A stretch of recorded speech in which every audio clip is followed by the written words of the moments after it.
The Road Warriors have secured their fifth straight victory at the expense of Terrafirma. Congratulations to our player of the game, Brandon Ramirez, and Coach Jong Wichico.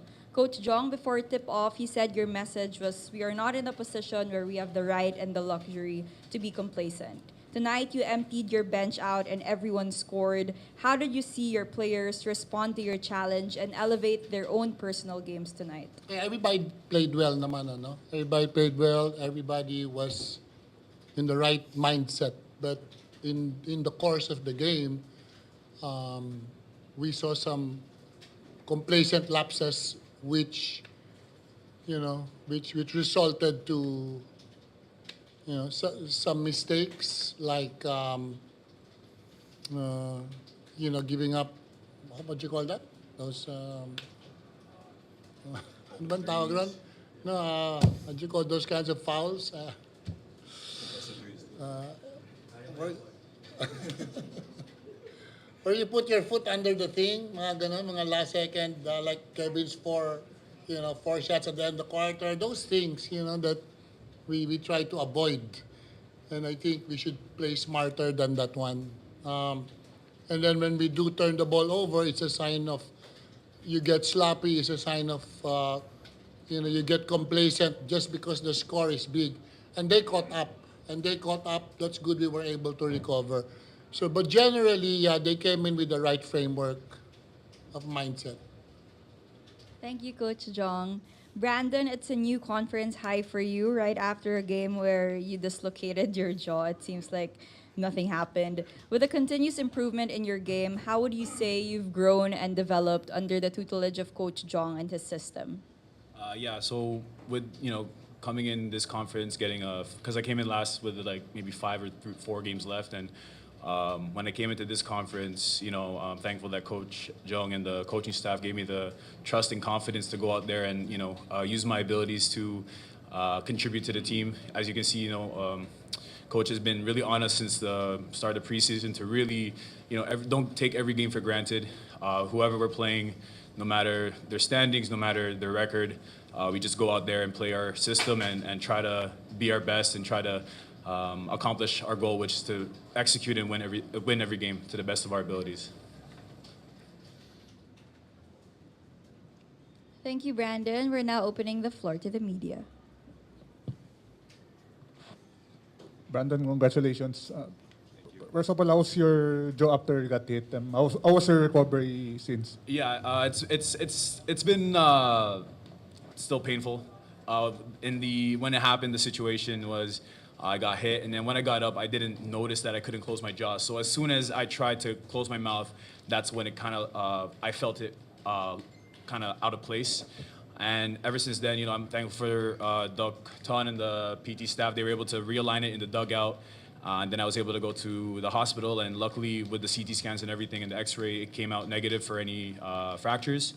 And then after that was just, kind of had to rest. Coach and the coaching staff allowed me to rest for a couple of days just to get the swelling down. And, I think this is my first day that I've been able to chew. And since then, I've just been biting on, now I can bite on metal to get it better.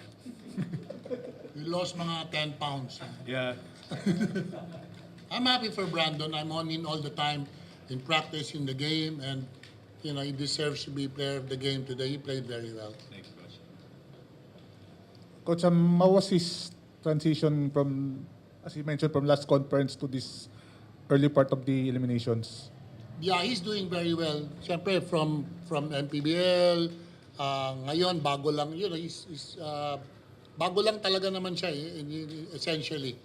So he's a fast learner, and because he wants to learn, he's always coachable, he always asks questions. Of course, there will always be mistakes, and that's normal. Pero ang importante kay Brandon is he's na sinusubukan niya lahat at saka gusto niya matuto. Always wants to do things right, so he asks questions.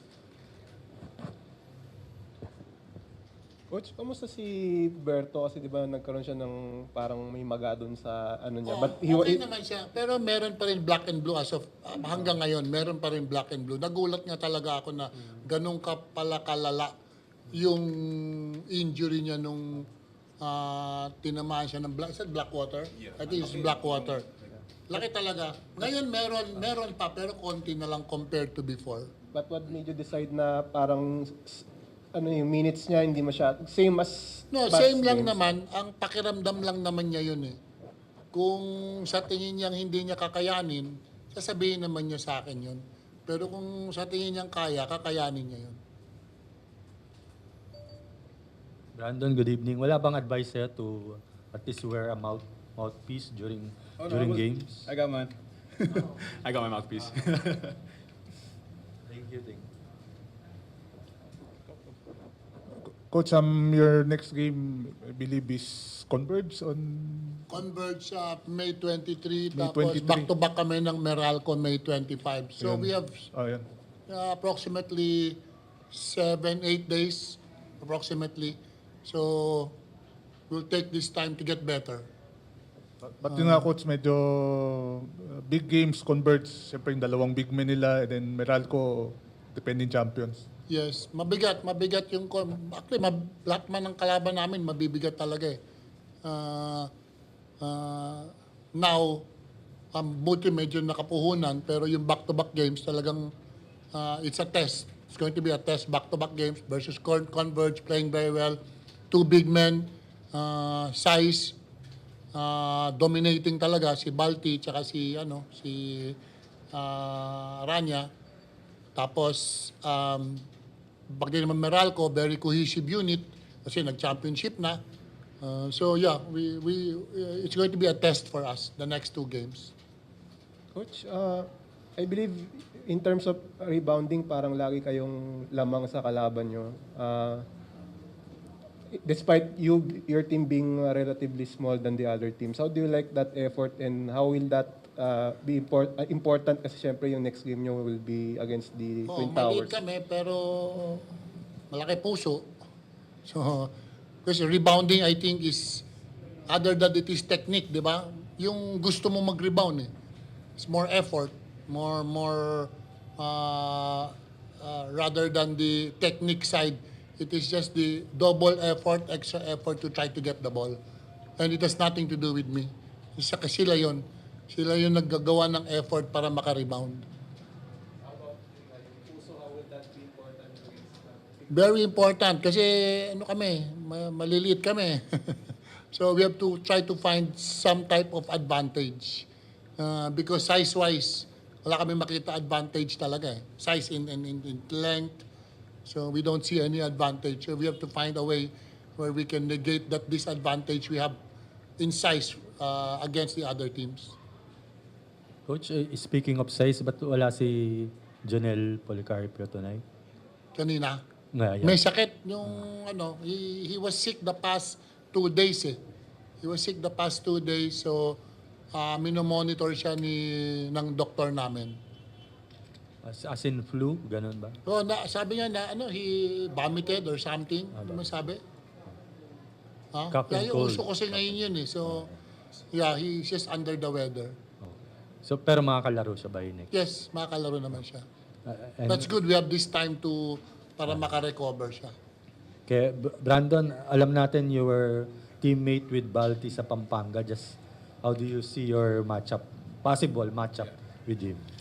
Just excited. I've been playing with Balti, for the last MPBL season, and we've been a pretty good tandem together, especially in our playoff run. And now we get to compete at the highest stage here in the PBA. So I'm looking forward to it, and I'm pretty sure he's looking forward to it as well. And I get to also play against my former teammates with Balti, Ronan, and tsaka si MJ. So it'll be a good test for us, like Coach said, and like I said, we'll have to really battle it out on the rebounding platform, especially with Balti and Arana, with the two big men in the front court. So we're gonna, recoup and get ready for that. Naninibago ka ba, if ever? Hindi. Sige, thank you. Pampanga.